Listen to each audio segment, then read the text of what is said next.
മുഹബത്ത് കാ സർബത്ത്. അതിൻ്റെ കളർ ഇതല്ലല്ല, അതിൻ്റെ വേറെ കളറല്ലേ? അത് നമ്മളെ കുമ്മട്ടിങ്ങയിൽ പാലൊഴിച്ചടിക്കുന്ന സാധനം അതല്ലേ എന്നൊക്കെ അല്ലേ ഇപ്പം നിങ്ങൾ ആലോചിക്കുന്നത്. അപ്പോൾ ഈ മുന്തിരിയിൽ പാലൊഴിച്ചടിച്ചാൽ അതിൻ്റെ പേരെന്തിടാ?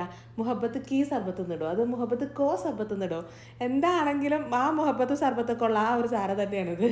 പിന്നെ കളറിൽ ഒത്തിരി വ്യത്യാസം ഉണ്ടെന്നല്ലേ ഉള്ളൂ. അപ്പോൾ ഇതാ ഒരു കൊല മുന്തിരി എനിക്ക് കിട്ടിയിട്ടുണ്ട് കേട്ടോ. ഇതിനി എവിടെ നിന്നാണെന്ന് ചോദിക്കണ്ട, ഞാൻ കാശ് കൊടുത്ത് മേടിച്ച മുന്തിരിയാണ്.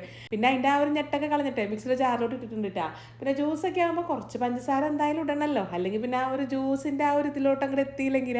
അപ്പോൾ ഞാൻ ഇട്ടിട്ടുണ്ട് 1 ടീസ്പൂണോളം പഞ്ചസാര. നല്ല മധുരമുള്ള മുന്തിരിയാട്ടോ ഇത്.